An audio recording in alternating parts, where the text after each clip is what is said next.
बिस्मिल्लाहिर्रहमानिर्रहीम। अस्सलाम वालेकुम। मेरा नाम मोहम्मद हमाद है and I am lecturer in finance.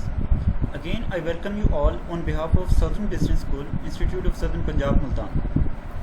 आज हम अपने सब्जेक्ट फाइनेंशियल मैनेजमेंट का लेक्चर नंबर 7 देख रहे हैं और इस लेक्चर के अंदर हम जो टॉपिक डिस्कस करेंगे वो है कॉमन स्टॉक वैल्यूएशन।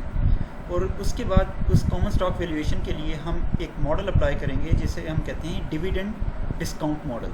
और उस डिविडेंड डिस्काउंट मॉडल के अंदर हम उसकी 3 बेसिक अप्रोचेस यूज़ करेंगे, जिसमें हमारे पास कांस्टेंट ग्रोथ अप्रोच भी है, ज़ीरो ग्रोथ अप्रोच भी है, ग्रोथ फेजेस अप्रोच भी है। ये तीनों अप्रोचेस को हम किस तरह से यूज़ करके एक स्टॉक की वैल्यू कैलकुलेट करते हैं और हम मैथमेटिकली एक स्टॉक की वैल्यू कैलकुलेट भी करेंगे। लेकिन उसकी डिटेल में जाने से पहले हम एक ओवरव्यू ले लेते हैं कि लास्ट लेक्चर के अंदर हमने क्या चीज़ें डिस्कस की थी। हमने लास्ट लेक्चर में जो चीज़ें डिस्कस की थी उनमें distinction among valuation concept and bond valuation के बारे में देखा था। हमने ये बात की थी कि वैल्यूएशन बेसिकली क्या चीज़ है। Valuation is all about perception. ये हमने इस तरह सिंपली हमने कहा था कि valuation is basically based on the perceived benefit of an investor. कि जब आपके पास डिफरेंट इन्वेस्टर किसी एक सिक्योरिटी को परचेज़ करने के लिए आते हैं तो उन डिफरेंट इन्वेस्टर्स की perception about a single security क्या होती है, डिफरेंट होती है, और वो उसकी प्राइस डिफरेंट देने को तैयार बैठे होते हैं।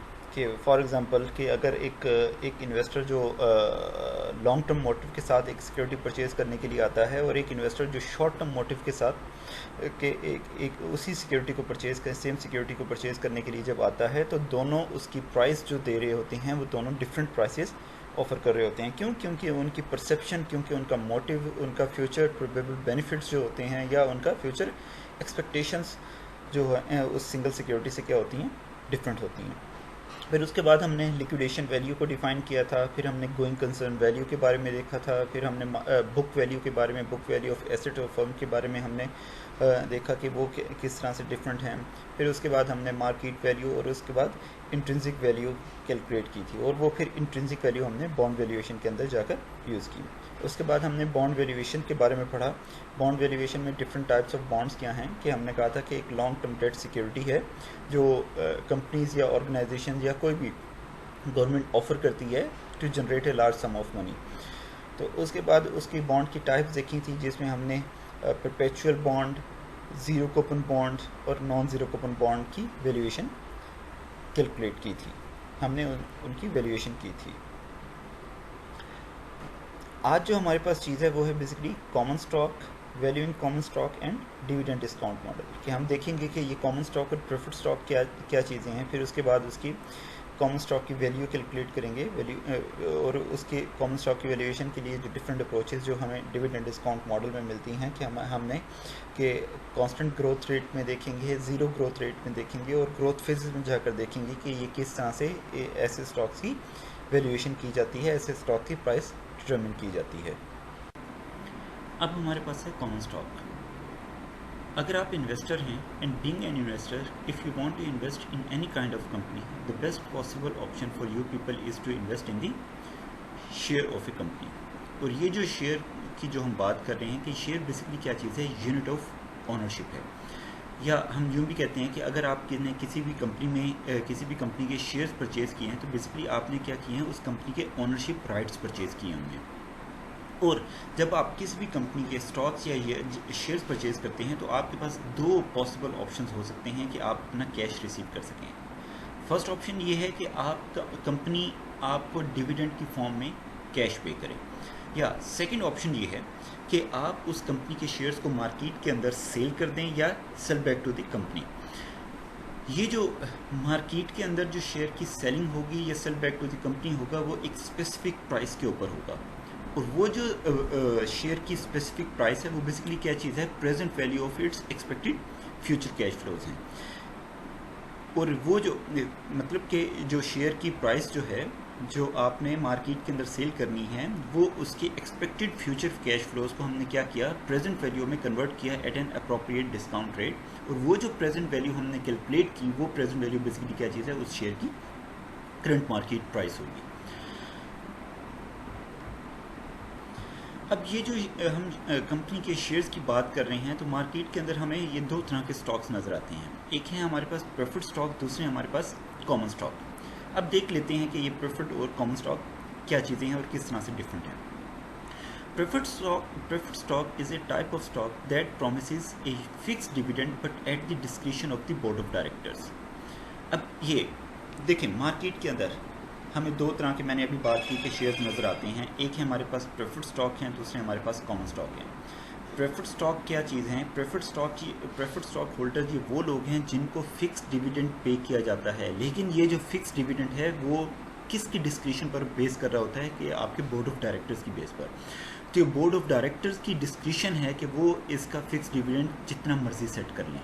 वो अगर कहें कि 40% डिविडेंड देना है तो आपको 40 मिलेगा, वो अगर कहें 30% देना है तो 30% मिलेगा, वो अगर आपको कहें कि 90% डिविडेंड देना है तो आपको डिविडेंड अमाउंट 90% आपको फिक्स डिविडेंड आपको मिल जाएगा। लेकिन कॉमन स्टॉक होल्डर्स क्या हैं? Common stock holders are the residual owner of the company. अब क्योंकि ये रेजिडुअल ओनर इसलिए इनको कहा जाता है क्योंकि ये कंपनी के प्रॉफिट और लॉस शेयरिंग का पार्ट बन रहे होते हैं। अगर कंपनी को प्रॉफिट ज़्यादा है तो इनका डिविडेंड भी ज़्यादा डिटरमिन किया जाता है। अगर कंपनी को लॉस इनकर करना पड़े तो ये उसका लॉस को भी फेस कर रहे होते हैं। लॉस, या हम यूँ कहें कि लॉस भी बेयर कर रहे होते हैं कंपनी का। दूसरा डिफरेंस है, preferred stock has a preference over common stock in the payment of dividend and the claim on asset. देखें, क्योंकि प्रेफर्ड स्टॉक को फिक्स डिविडेंड दिया जाता है और ये जो फिक्स डिविडेंड अगर एक साल कंपनी नहीं पे करती तो इनका जो डिविडेंड है वो नेक्स्ट ईयर में क्या होता रहता है, अकोमोडेट होता रहता है। फॉर एग्जांपल, फर्स्ट ईयर में अगर इनका $10 का डिविडेंड था तो अगर फर्स्ट ईयर में कंपनी को कैश डिविडेंड पे नहीं किया तो सेकंड ईयर में जो कंपनी को पे करना पड़ेगा, पहले वो फर्स्ट ईयर का $10 पे करेगी और फिर वो सेकंड ईयर का जो डिविडेंड कैलकुलेट होता है वो पे करेगी। अगर वो फर्स्ट और सेकंड ईयर का नहीं पे कर सकी तो थर्ड ईयर में पहले उसका डिविडेंड फर्स्ट ईयर और सेकंड ईयर का अकोमुलेट होके थर्ड ईयर में उसको पे करना पड़ेगा। लेकिन कॉमन स्टॉक के केस में ऐसी चीज़ नहीं है। कॉमन स्टॉक के में अगर आपको फर्स्ट ईयर में अगर आपका डिविडेंड अमाउंट बनती है तो वो आपको मिलेगी, अगर नहीं बनती तो वो डिविडेंड अकोमुलेशन नहीं होती। इसी तरह से वो प्रेफर्ड स्टॉक जब कंपनीज बैंकरप्ट होने जा रही होती हैं तो बैंकरप्सी में क्या होता है कि जो डायरेक्ट क्लेम होता है वो प्रेफरेंस दी जाती है आपके प्रेफर्ड स्टॉक होल्डर्स को ओवर कॉमन स्टॉक होल्डर, कि कंपनी के एसेट सेल करने के बाद जो कंपनी के पास कैश जनरेट होगा वो सबसे पहले किन लोगों को दिया जाएगा? कॉमन स्टॉक और प्रेफर्ड स्टॉक के अंदर प्रेफर्ड स्टॉक होल्डर सबसे पहले उस चीज़ को क्लेम कर सकती हैं। उसके बाद अगर कोई चीज़ बचती है तो वो फिर वो कॉमन स्टॉक के अंदर डिस्ट्रीब्यूट की जाएगी। अब ये जो कंपनी के शेयर्स जो मार्केट के अंदर ट्रेड हो रहे होते हैं, ये दो तरह की मार्केट के अंदर ट्रेड हो रहे होते हैं। एक है हमारे पास प्राइमरी मार्केट, दूसरा है हमारे पास सेकेंडरी मार्केट। प्राइमरी मार्केट क्या चीज़ है? Sell of new share to raise a new capital, कि जब वेरी फर्स्ट टाइम कंपनी अपना शेयर मार्केट के अंदर सेल करती है टू जनरल पब्लिक या other financial institution like pension funds या इंश्योरेंस कंपनीज, जो वेरी फर्स्ट टाइम कंपनी का शेयर मार्केट के अंदर परचेज करते हैं, तो इस परचेजिंग के अंदर होता क्या है कि कंपनी के शेयर का जो पैसा है वो डायरेक्ट कंपनी के अकाउंट में जा रहा होता है। तो ये जो प्रैक्टिस है ये बेसिकली क्या चीज़ है? ये एक प्राइमरी मार्केट प्रोसीजर है जिसे हम प्राइमरी मार्केट भी कहते हैं, कि जब इस तरह की सेलिंग हो रही होती है तो ये हम कहते हैं कि ये क्या चीज़ है? बेसिकली हमारी प्राइमरी मार्केट सेलिंग हो रही है। या तो दूसरी मार्केट है हमारे पास secondary market, the market for second hand shares, कि अब जो शेयर ऑलरेडी हमने मार्केट में सेल कंपनी ने कर दिया है, अब वो जब शेयर सेकंड हैंड ट्रेड हो रही होती है, सेकंड हैंड के एक इन्वेस्टर ने जो शेयर कंपनी का होल्ड किया हुआ है वो शेयर किसी दूसरे इन्वेस्टर को जब सेल कर देता है तो वो बेसिकली क्या चीज़ है? आपका सेकेंडरी मार्केट है, कि एक ऑलरेडी ट्रेडेड सिक्योरिटी की रीसेलिंग हो रही है। फॉर एग्जांपल, टोयोटा कंपनी है, टोयोटा कंपनी ने क्या किया? एक गाड़ी मैन्युफैक्चर करके मार्केट के अंदर सेल कर ली। अब मार्केट के अंदर एक डीलर था जिसने कंपनी से डायरेक्ट वो गाड़ी परचेज की। अब ये जो ट्रेड हुई है ये बेसिकली क्या चीज़ है? ये आपकी प्राइमरी मार्केट है। अब उस डीलर ने जब आगे एक फाइनल कंज्यूमर को, जब एंड कंज्यूमर को जब वो चीज़ आगे सेल की, तो वो बेसिकली क्या चीज़ है? वो जो सेलिंग है जो आपकी डीलर से एंड कंज्यूमर तक आ रही है, वो सेलिंग क्या चीज़ है? आपका सेकेंडरी मार्केट है। तो इन चीज़ों को ख्याल रखिएगा। अब एक चीज़ हमें नज़र आती है कि since buying stock is a risky option, how to choose a stock, ये एक क्वेश्चन है जो एक इन्वेस्टर के दिमाग के अंदर आता है। लेकिन इस क्वेश्चन का आंसर जो है वो एक सिंपल सा आंसर है कि आप अपने शेयर की वैल्यू को कैलकुलेट करो, और वैल्यू वो क्या चीज़ है, बेसिकली उसकी इंट्रिंसिक वैल्यू है कि आप उसके एक्सपेक्टेड फ्यूचर कैश फ्लोज को कन्वर्ट करो into present value at an appropriate या at a demanded rate of return, जो इन्वेस्टर का डिमांडेड रेट ऑफ रिटर्न है या जो investor expected rate of return है, उसके ऊपर डिस्काउंट करके आप उसकी प्रेजेंट वैल्यू कैलकुलेट कर लो, तो वो आपके लिए आपको उसकी उस शेयर की प्राइस कैलकुलेट करके दे देगा। अब एक क्वेश्चन है हमारे दिमाग में, how to value a common stock. देखें, अगर आपने कॉमन स्टॉक की वैल्यू कैलकुलेट करनी है तो हमें एक चीज़ पता है कि share holder receive cash from the company in the form of stream of dividend, कि एक स्ट्रीम ऑफ डिविडेंड जो है उसके एक्सपेक्टेड फ्यूचर कैश फ्लोज हैं जो उसको हर हाल में उस शेयर की मिल रहे हैं, उस शेयर डिविडेंड की फॉर्म में। उस शेयर का आप यूं कहें कि आपने जो कंपनी के शेयर परचेज करनी है उनका जो रिटर्न है वो इन द फॉर्म ऑफ डिविडेंड आपको एक स्ट्रीम ऑफ कैश फ्लोज के अंदर आपको मिल रहा है। हर साल आपको एक स्ट्रीम ऑफ कैश फ्लोज मिल रही हैं। अब हम करते क्या हैं कि उसकी वैल्यू कैलकुलेट करने के लिए हम उसके जो एक्सपेक्टेड फ्यूचर डिविडेंड्स हैं उनको प्रेजेंट वैल्यू में कन्वर्ट करते हैं, और वो जो प्रेजेंट वैल्यू की जो कन्वर्जन है वो एक डिस्काउंट रेट पर हो रही है। और वो डिस्काउंट रेट मैंने आपको पहले भी बताया कि वो डिस्काउंट रेट क्या चीज़ है, वो बेसिकली इन्वेस्टर का एक्सपेक्टेड रेट ऑफ रिटर्न है या इन्वेस्टर का डिमांडेड रेट ऑफ रिटर्न है, जिसके ऊपर वो उन चीज़ों को डिस्काउंट करता है कि फ्यूचर कैश फ्लोज को वो एक्सपेक्टेड फ्यूचर कैश फ्लोज को वो डिस्काउंट करता है इनटू प्रेजेंट वैल्यू। और वो जो प्रेजेंट वैल्यू होती है वो स्ट्रीम ऑफ कैश फ्लोज की हर कैश फ्लो की आप प्रेजेंट वैल्यू कैलकुलेट करके उन सबको ऐड करते हैं तो वो बेसिकली क्या बन जाती है, वैल्यू ऑफ स्टॉक बन जाती है। अब ये प्रोसेस कैसे होता है इसको आगे फर्दर स्टेप बाय स्टेप देखते हैं। अब उसके बाद है वैल्यू इन कॉमन स्टॉक के अंदर हमारा एक्सपेक्टेड रिटर्न। देखें, आप मार्केट के अंदर कोई भी शेयर परचेज करते हैं तो आपका जो एक्सपेक्टेड रिटर्न है उस एक्सपेक्टेड रिटर्न के अंदर दो चीज़ें हैं, ये मैं पहले भी बता चुका हूँ। एक है डिविडेंड और दूसरा है उसकी प्राइस एप्रिसिएशन।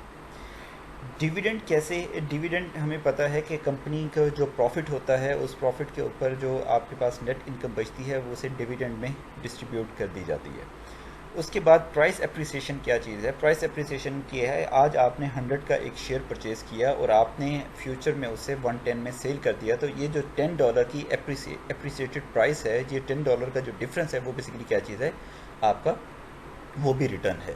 तो हमें रिटर्न जो है, एक्सपेक्टेड रिटर्न जो है हमें दो तरह के होते हैं। एक्सपेक्टेड रिटर्न के अंदर आप यूँ कहें कि एक्सपेक्टेड रिटर्न के दो पार्ट हैं, एक है डिविडेंड, दूसरा है उसका प्राइस एप्रिसिएशन।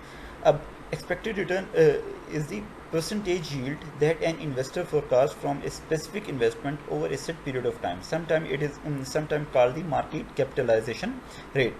कि वही मार्केट कैपिटलाइजेशन क्या चीज़ है कि मार्केट कैपिटलाइजेशन रेट को कैलकुलेट करने के लिए हमारा डिविडेंड का जो रेट ऑफ रिटर्न है प्लस उसकी प्राइस एप्रिसिएशन के ऊपर जो रिटर्न मिला है, इन दोनों को ऐड करके आप उसकी करंट मार्केट, आप उसकी हिस्टोरिक मार्केट प्राइस से, हिस्टोरिक मार्केट जो आपकी परचेज प्राइस थी, परचेज प्राइस से आप उसको डिवाइड कर दें तो ये आपको परसेंटेज रिटर्न कैलकुलेट करके देगा, जिसे हम मार्केट कैपिटलाइजेशन रेट का नाम। उसके बाद है the cash payoff owner of common stock comes into two forms, the cash dividend and the capital gain और लॉस।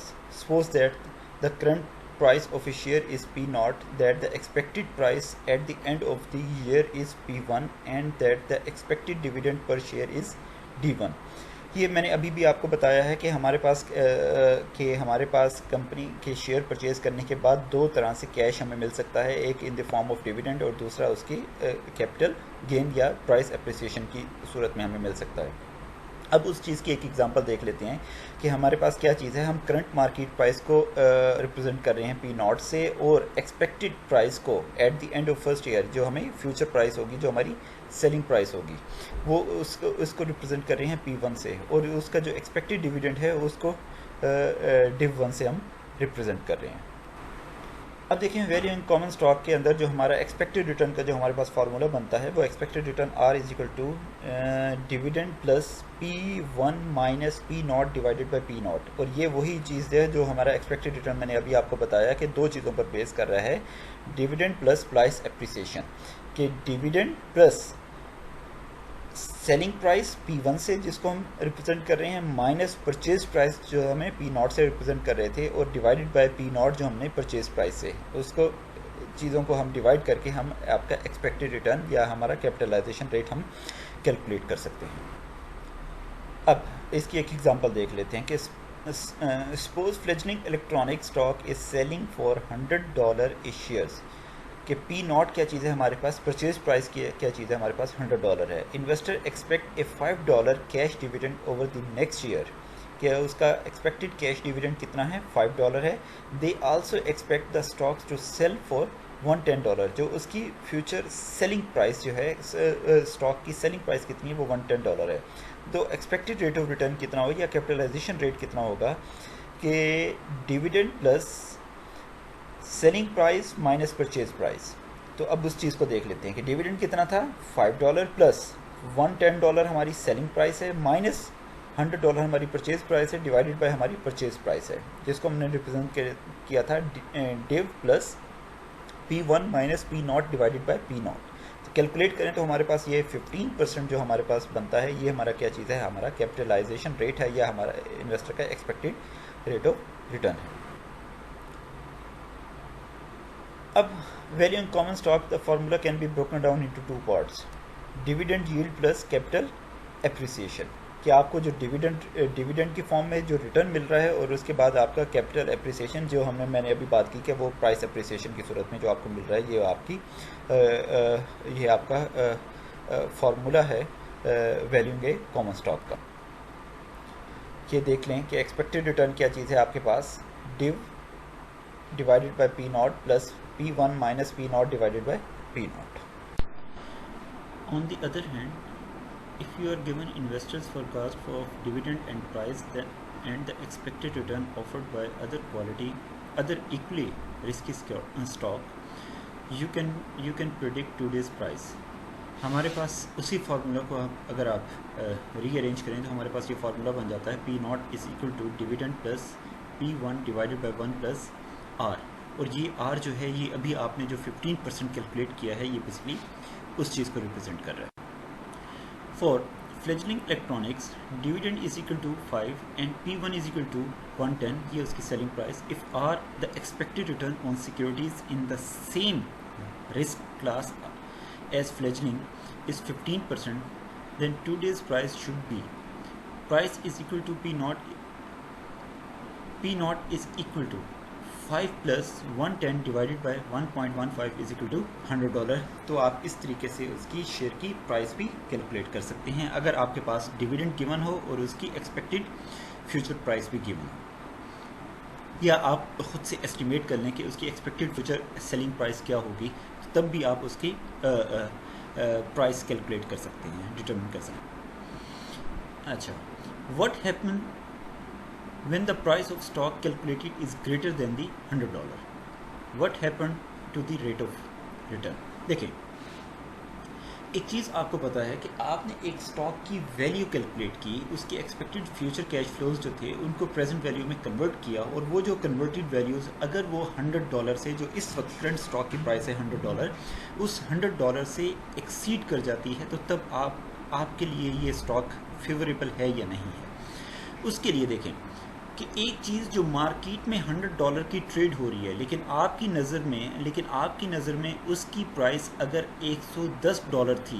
तो ये आपके लिए फेवरेबल ऑप्शन है, क्योंकि आपके नज़दीक $110 की चीज़ इस वक्त मार्केट के अंदर जो सेल हो रही है वो कितनी की हो रही है, $100 की हो रही है। लेकिन अगर इसके रिवर्स ऑर्डर में चलें तो अगर एक चीज़ मार्केट में $100 की जो इस वक्त करंट प्राइस है उस स्टॉक की, मार्केट अगर आपने जो कैलकुलेट की है उसकी एक्सपेक्टेड फ्यूचर कैश फ्लोज की जो वैल्यू डिटरमिन हुई है, वो वैल्यू अगर उस $100 से बिलो चली जाती है, तो तब ये आपके लिए फेवरेबल ऑप्शन नहीं है। क्योंकि फॉर एग्जांपल आप कैलकुलेट करते हैं एक्सपेक्टेड फ्यूचर कैश फ्लोज को प्रेजेंट वैल्यू में कन्वर्ट किया, तो आपके पास आंसर आता है $85। तो आपके नज़दीक उस स्टॉक की एक्चुअल वर्थ कितनी है, $85 है, लेकिन अगर वो इस वक्त मार्केट में $100 का ट्रेड हो रहा है, तो वो आपके लिए फेवरेबल ऑप्शन नहीं है, क्योंकि आपके नज़दीक $85 की चीज़ इस वक्त मार्केट में $100 की सेल हो रही है, तो वो कभी भी आप उलझे दो। अब इस चीज़ से होता क्या है कि जब आपकी इंट्रिंसिक वैल्यू आपकी intrinsic value current market value से कम हो जाती है, तो तब आपका जो रेट ऑफ रिटर्न है, जब आपका जो रेट ऑफ रिटर्न है वो क्या हो जाता है, इंक्रीज हो जाएगा। और जब आपकी आपकी इंट्रिंसिक वैल्यू ग्रेटर हो जाती है, इंट्रिंसिक वैल्यू ग्रेटर हो जाती है आपकी करंट मार्केट प्राइस से, तो तब आपके जो रेट ऑफ रिटर्न है, स्टॉक का रेट ऑफ रिटर्न, वो क्या हो जाता है, नीचे आ जाता है। अब हमारे पास है डिविडेंड ग्रोथ पैटर्न अजम्पशंस। देखें, मार्केट के अंदर कोई भी स्टॉक जब आप परचेज करने के लिए जाते हैं तो मार्केट में आपको स्टॉक की डिफरेंट अजम्पशन नजर आती हैं। कुछ स्टॉक ऐसे हैं जो कांस्टेंट रेट के साथ ग्रो कर रहे होते हैं, जिनका डिविडेंड एक कांस्टेंट, अगर डिविडेंड पॉलिसी पर डिपेंड करता है कि कांस्टेंट रेट के साथ ग्रो कर रहे हैं। फॉर एग्जांपल आप कहें कि आपका जो डिविडेंड है इस साल $5 है, तो वो हर साल 10% से ग्रो करेगा। नेक्स्ट ईयर आपका $5.5 हो जाएगा, फिर ये $5.5 थर्ड ईयर के लिए 10% से ग्रो करेगा। जो आपका जो डिविडेंड अमाउंट जो है, वो डिविडेंड अमाउंट हर साल चेंज होता रहेगा, लेकिन जो आपका डिविडेंड ग्रोथ रेट है वो 10% हमेशा क्या रहेगा, कांस्टेंट रहेगा। तो ऐसा स्टॉक क्या कहलाता है, आपकी अजम्पशन क्या है, कांस्टेंट ग्रोथ अजम्पशन। लेकिन मार्केट में कुछ स्टॉक ऐसे भी नज़र आते हैं जिन पर ग्रोथ रेट क्या होता है, ज़ीरो होता है। तो वो ग्रोथ रेट ज़ीरो का मतलब ये है कि अगर आज उस स्टॉक का डिविडेंड आपको $5 मिल रहा है, तो नेक्स्ट ईयर भी कितना मिलेगा, $5 मिलेगा, थर्ड ईयर भी कितना मिलेगा, $5 मिलेगा, फोर्थ ईयर भी कितना मिलेगा, $5 ही मिलेगा। तो डिविडेंड का जो ग्रो करना है वो ग्रोथ रेट क्या होगा, वो 0% है। थर्ड केस है हमारे पास ग्रोथ फेजेस। ग्रोथ फेजेस के अंदर क्या है कि पहले 5 साल के लिए 10% था, अगले 10 साल के लिए 15% था, और उसके बाद अगले 2 साल के लिए 20% था। तो ये जो डिविडेंड जो ग्रो कर रहा है वो पैचेस में ग्रो कर रहा है, वो फेजेस बन रहे हैं कि पहले 5 साल के, फिर 10 साल के, फिर 2 साल के, ये आपके पास फेजेस बन गए। और हर फेज का जो इंटरेस्ट रेट क्या होगा, ग्रोथ रेट क्या होगा, वो क्या होगा, डिफरेंट होगा। अब ये ग्रोथ रेट इंक्रीज भी हो सकते हैं और ये ग्रोथ रेट डिक्रीज भी हो सकते हैं, लेकिन होता क्या है कि इसके ग्रोथ फेजेस बन जाती हैं। तो ये 3 हमारे पास अजम्पशन हैं जिसको हमने आगे फर्दर इसकी इन तीनों अजम्पशंस की वैल्यू कैलकुलेट करके देख लेते हैं। The dividend valuation model requires the forecast of all future dividend. The following dividend growth rate assumption simplify the valuation process, जिसमें हमारे पास कांस्टेंट ग्रोथ भी है, नो ग्रोथ भी है और ग्रोथ फेजेस भी हैं। अब हमारे पास कांस्टेंट ग्रोथ है। The constant growth model assumes that the dividend will grow forever at the rate G। कि मतलब एक ग्रोथ रेट, मैंने जैसे अभी आपको बताया कि वो एक कांस्टेंट रेट के साथ, जो 10% के साथ हर साल आपका इंक्रीमेंट लगता रहेगा आपके डिविडेंड के अंदर। हर साल आपका 10% से आपका जो डिविडेंड होगा वो ग्रो करता रहेगा। तो अब ये कंटिन्यूसली फॉरएवर जो कॉन्स्टेंटली जो चल रहे हैं, इनफाइनाइट टाइम पीरियड तक अब चलते रहेंगे, तो उसके लिए हमारे पास जो फार्मूला है V = D0 × 1 + G। D0 क्या है, प्रेजेंट डिविडेंड है। 1 + G, ये बेसिकली जब आप D0 × 1 + G करते हैं तो ये बेसिकली आपको D1, D2, D3, D4, D5 और Dn तक लेकर जाता है। तो यहाँ पर D0 × 1 + G divided by 1 + KE। KE क्या चीज़ है, यहाँ पर आपका वो डिस्काउंट रेट है, या इन्वेस्टर का रिक्वायर्ड रेट ऑफ रिटर्न है। अब इसको ग्रोथ रेट को, जो आपका डिविडेंड फर्स्ट ईयर का जो डिविडेंड मिलेगा, उसको आप अपने expected rate of, as an investor अपने एक्सपेक्टेड रेट ऑफ रिटर्न से डिवाइड कर रहे हैं, तो वो उसकी प्रेजेंट वैल्यू कैलकुलेट करने के लिए, plus D2 × 1 + G square divided by 1 + KE raise to power 2 plus D0 × 1 + G cube होगा divided by 1 + KE raise to power 3। तो इसी तरह सो ऑन चलते जाएं तो लास्ट टर्म हमारे पास आती है D0 × 1 + G infinity divided by 1 + KE whole raise to power infinity. अब ये एक ऐसा फार्मूला है जो कंटिन्यूसली, अब हमें नहीं पता कि ये इन्फिनिटी क्या है। इन्फिनिटी 10 साल है, 2 साल हैं, 50 साल है, 100 साल हैं, 200 साल हैं, 1000 साल हैं, नहीं पता हमें। तो इन चीज़ों को जब आप मैथमेटिकल फंक्शंस अप्लाई करते हैं तो मैथमेटिकल फंक्शंस और कुछ अजम्पशंस अप्लाई करने के बाद हमारे पास एक छोटा सा फार्मूला निकल आता है, और वो छोटा सा फार्मूला क्या है, कांस्टेंट ग्रोथ का। V = D1 / KE - G। यहाँ पर D1 क्या चीज़ है, बेसिकली आपका D = D0 × 1 + G ही है, कि D1 डिवाइडेड बाय KE आपका required rate of return minus G क्या चीज़ है, आपका ग्रोथ रेट है। तो D1 क्या है, dividend paid at time T, G = constant growth rate, और KE क्या है, investors required rate of return. अब कांस्टेंट ग्रोथ मॉडल की एक एग्जांपल देख लेते हैं कि stock CG has an expected dividend growth rate of 8%. Each share of stock just received an annual $3.24 dividend. The appropriate discount rate is 15%. What is the value of the common stock? तो हमारे पास formula था D1 is equal to 3.24 into 1 plus 0.08. ये वही चीज़ है. 3.24 क्या चीज़ है आपका पास? D0 है इंटू 1 प्लस ये 0.08 क्या चीज़ है आपके पास? G है. जो मैंने अभी फार्मूला बताया कि D1 is equal to D0 into 1 plus G. तो D0 क्या चीज़ है? 3.24 इंटू 1 प्लस G क्या चीज़ है? 1 प्लस 0.08. तो आपके पास फर्स्ट ईयर के at time t is equal to 1 पर आपका फर्स्ट ईयर का जो डिविडेंड बन जाता है वो कितना है? 3.50. तो इसको फार्मूला में पुट कर देते हैं. V is equal to D1 over KE minus G.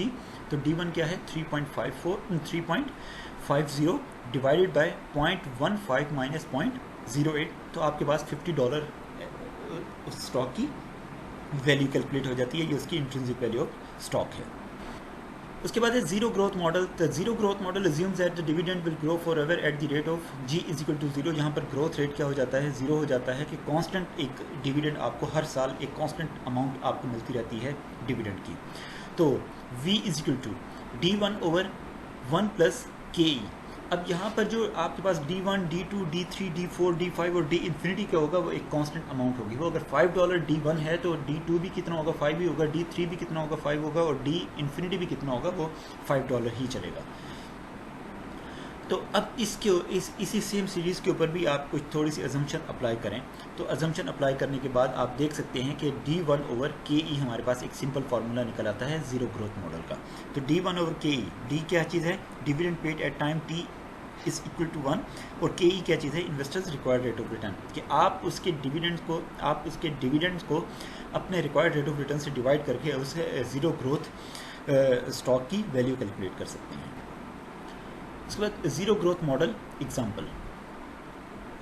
अब देखें, stock ZG has an expected growth rate of 0%. Each share of stock just received an annual 3.24 dividend per share. The appropriate discount rate is 15%. What is the value of stock?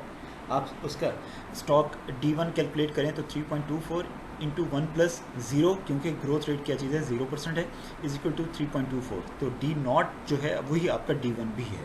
तो इस formula था हमारे पास D1 over KE minus G. 3.24 divided by 0.15 तो आपके पास $21.60 zero growth stock की value calculate हो जाती है. उसके बाद हमारे पास growth phases. The growth phases model assumes that the dividend for each share will grow at 2 और मोर डिफरेंट ग्रोथ रेट्स. जैसे मैंने अभी आपको एग्जांपल दी कि पहले 5 साल के लिए ग्रोथ रेट कुछ और होगा, अगले 10 साल के लिए ग्रोथ रेट कुछ और होगा, अगले 2 साल के लिए ग्रोथ रेट क्या होगा? कुछ और होगा. यहाँ पर आपके पास ग्रोथ फेजेस बन रहे हैं. तो ऐसे जब केस आपके सामने आ जाते हैं तो आप हर फेज़ के लिए अलहदा से उसकी वैल्यू को डिटर्मिन करते हैं और फिर एट द एंड उसको क्या करते हैं? सम कर देते हैं.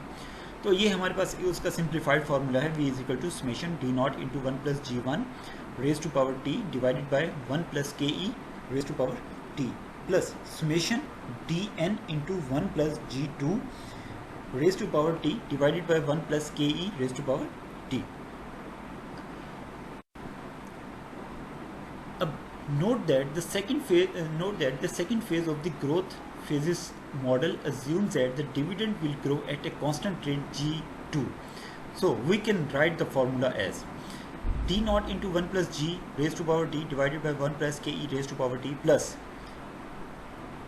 bracket 1 over 1 plus KE raised to power N multiplied by Dn plus 1 divided by KE minus G2. ये हमारे पास ग्रोथ रेट का फार्मूला है जब हमारे पास सिर्फ 2 फेजेस हों और 2 फेजेस में क्या है कि पहले 5 साल के लिए 10% से ग्रो कर रहा था और अगले 5 साल के बाद अगले साल की जो ग्रोथ रेट है वो कंटिन्यूस फॉर एवर की जब वो बात करते हैं तो तब हमारे पास ये फार्मूले की फॉर्म ये बन जाती है जो हम अप्लाई करके अपनी वैल्यू कैलकुलेट कर सकते हैं. अब इसकी एक एग्जांपल देख लेते हैं कि growth phase model example. Stock GP has an expected growth rate of 16% for first 3 years. पहले 3 साल का जो ग्रोथ रेट है वो 16% है एंड 8% देयर आफ्टर। ये वो केस है जो मैंने अभी डिस्कस कर रहा था कि 3 साल के बाद कंटिन्यूसली फॉर एवर वो 8% से ग्रो करता रहेगा। Each share of stock just received an annual $3.24 dividend per share, कि हर साल हर शेयर जो है वो $3.24 डिविडेंड रिसीव करेगा। मतलब आज का प्रेजेंट जो डिविडेंड है डी नॉट क्या चीज़ है वो आपके पास है $3.24। The appropriate discount rate is 15%। What is the value of common stock under this scenario. ये क्वेश्चन है, इसकी वैल्यू कैलकुलेट कर लेते हैं। देखें, इस क्वेश्चन को सॉल्व करने के लिए आपके पास 3 स्टेप बन जाएंगे। फर्स्ट स्टेप के अंदर आपने क्या करना है कि आपने जो हमारे पास डी नॉट है $3.24, आपने क्या करना है $3.24 डी नॉट को D1, D2, D3, D4, D5 और कैलकुलेट करना है।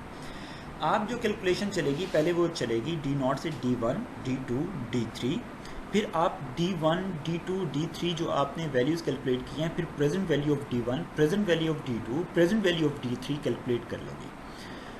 उसके बाद जो आपके पास D4 है वो D4 जो है वो कंटिन्यूसली फॉर एवर ग्रो करेगा। अब वो कंटिन्यूसली जो फॉर एवर ग्रो करता है तो उस फेज़ के ऊपर हमारे पास जो फार्मूला अप्लाई होता है वो कांस्टेंट ग्रोथ का फार्मूला हम अप्लाई कर सकते हैं। और कांस्टेंट ग्रोथ का फार्मूला अभी आपने देखा V = D1/KE-G था। तो आप D4 से ऑनवर्ड आप ये फार्मूला अप्लाई कर लें D1/KE-G। जब आपके पास वैल्यू कैलकुलेट हो जाती है तो उस वैल्यू को मज़ीद आप 3 साल के लिए डिस्काउंट करें तो वो आपको प्रेजेंट वैल्यू कैलकुलेट करके देगा। और अब D1, D2, D3 और present value of D4 calculate करके आप ऐड कर दें तो वो आपकी वैल्यू ऑफ स्टॉक बन जाएगा। अब इसे देखते हैं। देखिए, आपके पास एक टाइम लाइन नज़र आ रही है कि टाइम लाइन 0, 1, 2, 3, 4, 5, 6 ये पीरियड है और इन्फिनिटी तक ये टाइम लाइन जा रही है। तो सबसे पहले डी नॉट से आपने क्या करना है फर्स्ट पीरियड में D1 कैलकुलेट करेंगे, फिर D2 कैलकुलेट करेंगे, फिर D3 कैलकुलेट करेंगे और D3 तक की कैलकुलेशन तक के लिए जो आपका ग्रोथ रेट है वो कितना है 16% है। लेकिन D3 से D4 जब आप कैलकुलेट करने के लिए जाएंगे तो आपका ग्रोथ रेट कितना हो जाएगा, वो 8% हो जाएगा। और D4 से इन्फिनिटी तक वो आपका कैलकुलेशन क्या होगी, 8% पर ही कैलकुलेशन होगी। Now the stock GP has 2 phases of growth. The first 16% start at time t is equal to 0 for 3 years and is followed by 8% thereafter starting at time t is equal to 0. We should review the timeline as 2 separate lines in the valuation. कि ये हमारे पास 2 phases बन गए हैं, एक 0 से लेकर third period तक 16% का और फिर फोर्थ पीरियड से लेकर हमारा इन्फिनिटी तक 8% का। अब ये उसने वही कैटेगराइजेशन आपको करके बता दी कि जो फर्स्ट फेस है उसमें आपने D1, D2, D3 कैलकुलेट करेंगे, फिर present value of D1, present value of D2 और present value of D3 calculate कर लें।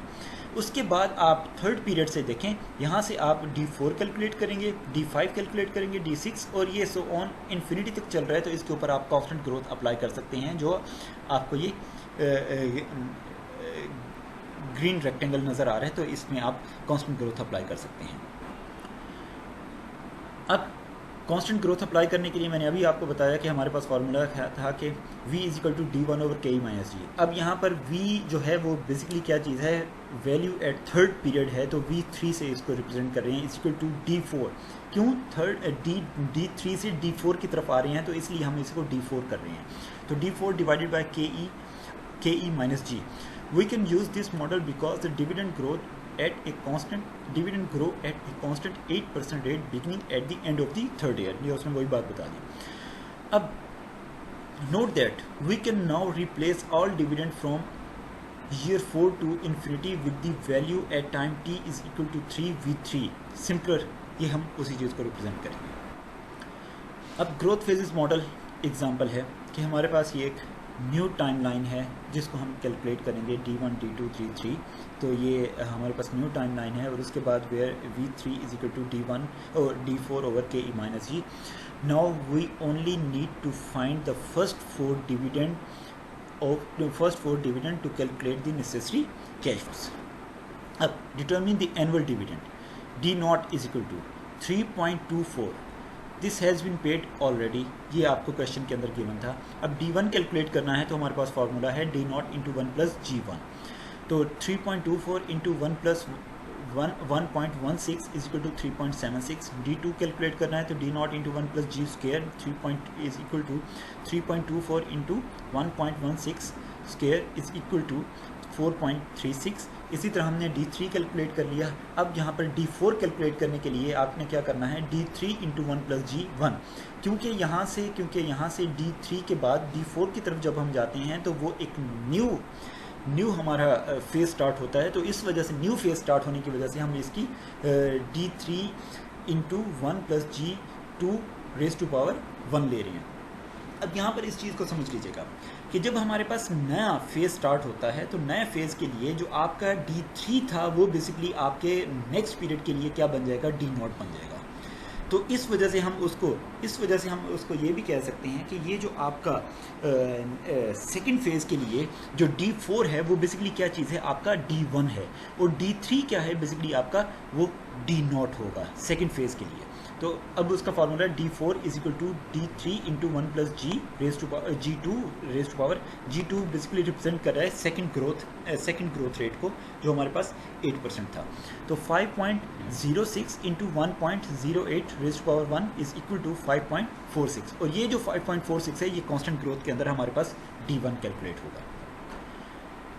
अब देखें हमारे पास वो टाइम लाइन के अंदर हमने वैल्यूज़ कैलकुलेट करी हैं, D1, D2, D3 की और D4 की हमने वैल्यू कैलकुलेट कर ली। अब D4 की जो वैल्यू आपने कैलकुलेट की थी, अब उसके ऊपर कांस्टेंट ग्रोथ हमने अप्लाई की, तो वो D4 की हमने वैल्यू कैलकुलेट की थी 5.46 डिवाइडेड बाय यहाँ पर KE माइनस जी था, तो KE हमारा required rate of return 15% minus G था हमारा ग्रोथ रेट जो हमारा 8% था। तो वैल्यू कैलकुलेट हो जाती है at time T is equal to $378, जो हमारा सेकंड टर्म था ग्रोथ फेज़ का, सेकंड फेज़ था। तो सेकंड फेज़ की जो प्रेजेंट वैल्यू कैलकुलेट होती है at time T is equal to 3, वो $78 है। अब हमने क्या करना है, इस $78 जो at time T is equal to 3 हमारे पास कैलकुलेट हो रहा है, हमने इसको 0 पीरियड तक लेकर आना है। तो इस 78 को मज़ीद 3 साल के लिए हम क्या करेंगे, डिस्काउंट करेंगे।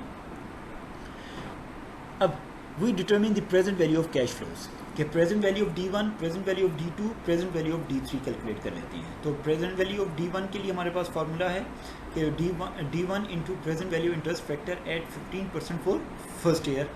इसी तरह D2 वैल्यू कैलकुलेट करेंगे, present value interest factor 15% for second year. तो हमारे पास ये वैल्यूज़ कैलकुलेट हो जाती हैं, present value of D1, present value of D2, present value of D3। फिर उसके बाद प्रेजेंट P3 हमारे पास कैलकुलेट हुआ था $78, तो हम उसको P3 को मज़ीद 3 साल के लिए डिस्काउंट करते हैं, तो हमारे पास वो 78 क्या बन जाता है, 51.32। अब हमारे पास ये जो प्रेजेंट वैल्यूज़ कैलकुलेट हुई हैं 3.27, 3.30, 3.33 एंड 51.32, ये जो डॉलर हमारे पास कैलकुलेट हुए हैं, इन चारों वैल्यूज़ को ऐड कर दें तो ये बेसिकली हमारे पास क्या बनेगी, इस ग्रोथ फेजेस स्टॉक की हमारे पास प्रेजेंट वैल्यू बन जाएगी। Finally, we calculate the intrinsic value by assuming all of the cash flows present values 3.27 plus 3.30 plus 3.33 plus 51.32। तो इन सबको ऐड करें तो वैल्यू ऑफ स्टॉक क्या बन जाती है, $61.22। ये हमारे ग्रोथ फेजेस की वैल्यू कैलकुलेट हो जाती है। बिस्मिल्लाहिर्रहमानिर्रहीम।